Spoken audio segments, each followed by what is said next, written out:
Spacey shit. Hello and welcome to a very chilly November evening.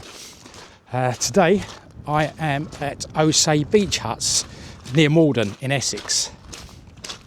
So the plan tonight, well, it was a toss-up tonight. I was either going to stay at home and do some deep space, or to be honest, my real passion is coming out creating nightscapes. As much as I love doing the deep space, coming out and doing nightscapes really gets my creative juices flowing. Let's show you the beach huts anyway. There we go. It's a shame the tide's not in. Sometimes the tide comes in and you can make a lovely reflection off the water. But anyway, tonight's plan is to, I'm probably going to do a nightscape with the Pleiades in the background. And maybe if it stays clear, I might hang around until Orion pops up. So anyway, I'm going to get my, I'm going to walk around here. There's a couple of other little places. There's loads of little boats dotted around. So I might just get a few little shots. I'm going to start off with these beach huts. I'm going to line myself up to where the Pleiades is going to rise. It should be up in about an hour and a half. Okay, so I'm going to set up now and do some foreground shots because the lighting is perfect. I mean, look at this. It even looks good on this little camera. Right, I'm not going to waste any more light. The sun has just set. I'll show you where it's set, just over there. So as I said, the lighting is absolutely perfect.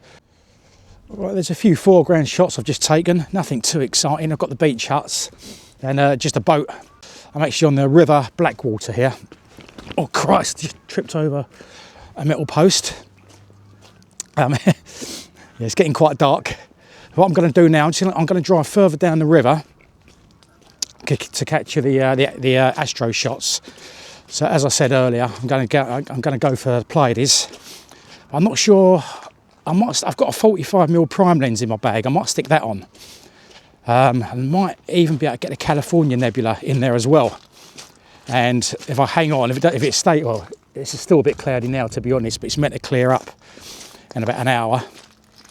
And if it stays clear, I don't think it's meant to, but if it does, I'll also get Orion as well as it rises. That's if I can see it, of course. I'm hoping it's quite flat here all around, especially to my right, which is east. So the Pleiades comes up in the east-ish, and then about an hour later, I think Orion will be rising as well. So anyway, I'm going to get back to the car. As I said, just drive a little bit further down the river. Reason being is so I can sit in my car when I do my astro shots. I've got my flask of tea, there's nowhere to sit here, and so I'm going to set the dwarf up as well, the dwarf 3. And I might even aim that at the Pleiades as well. And there's a beautiful crescent moon just gone behind a cloud, but I think it's setting. If I can get somewhere in time and there's no clouds covering it, I might get the dwarf 3 on that as well. What's in my bag? I thought I'd quickly show you what I've got in the bag. It's like the TARDIS, this bag. We've got the move, shoot, move here. We've got a lens. We've got an A73, Sony A73 with lens. We've got an equatorial wedge. We've got a 45mm lens in there. We have got another camera. This is a Astro modified Sony A6300. A little puffer for blowing the dust off. We've got a spare battery. I think that is it. But yeah, you can fit so much in this little bag. You've got little side pockets there, so the tripod's going to go in that side, that little mesh pocket. And also this Osmo Pocket 3 will go in there as well, which I'm now talking to you on. But yes, this, as I said, it's like Doctor Who's TARDIS, this bag. And I will see you at my next destination. Right, I've just driven down to, well, about 15 minutes away from where I was previously. So I'm in a little village called Tollsbury, still on the River Blackwater. I've got my gear set up. Do you know what? I'm really tired, and being tired and doing astro, they don't gel well together. I've got one battery for the Sony A6300. I put 3 on charge earlier, and I forgot to put them in my bag. So there's one battery that's in there. It's on 20%, and I've got a battery bank with me, but the wrong cable. So I'm probably only going to get about maybe 40 minutes worth of data. But to be honest, that's plenty for a wide field. So I've worked out, I mean, it's still a little bit cloudy at the moment, actually. I mean, all the weather apps saying it's clear, but there's plenty of cloud up there at the moment. So I'm hoping that's going to start to disperse quite soon. So I'm going to get a wide field, well 20% of battery's worth of wide field on the Pleiades with a 45mm prime lens.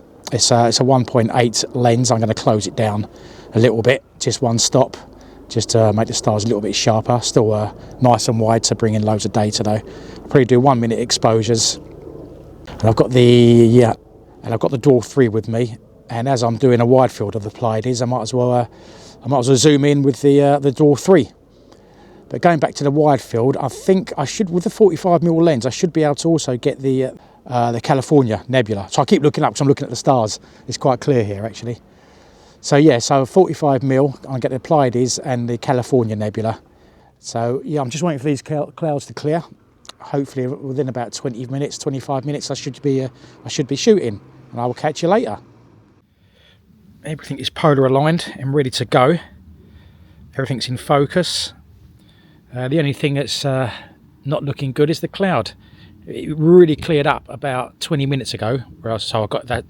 I took advantage of that to get everything set up, and then it's just clouded over again, which is a bit of a bugger. And all the apps are saying it's clear, and there's loads of cloud up there at the moment. But we've got the Dwarf there, and we've got the move, shoot, move set up there. It's all lined up. We've got the Dwarf on the Pleiades, and also the 45mm on the move, shoot, move is also pointed at the Pleiades. But nothing's doing its thing yet because it's not worth turning it on. I don't want to waste my 20% battery on clouds, so I'm going to wait for a nice clear patch. I'm hoping with 20 minutes battery, I'm hoping I should get about 45 minutes worth of data. I hope. I can't believe I left those batteries at home. They must be on my sofa. I took them off charge. I think I put them next to my bag, ready to pack away, and well, they're still on the sofa, I think. Still, never mind. That's a wrap from me. The move, shoot, move is still tracking, but unfortunately the Sony A6300 has run out of batteries. I did 90-minute exposures. I think I've got almost an hour's worth of data, and you can see the Pleiades and the California Nebula in the same shot. So hopefully it looks like it's framed up well. Obviously I can't do any calibration shots because the battery is dead. The Dwarf 3 is locked onto the Pleiades. I know it's not a very exciting target, everyone does it, but it's just something to do while I'm here, you know. I've got some data from last year, which I also shot with the Dwarf 3. So hopefully I can... That's the good thing with Astro, you know. You can just, as long as you're using the same gear, you can just keep all your data and just keep adding to it. So that's what I'm going to do. I'm sure, in actual fact, I think I was in the same place. I think I was in Tollsbury, where I am tonight when I shot the Pleiades with the Dwarf 3.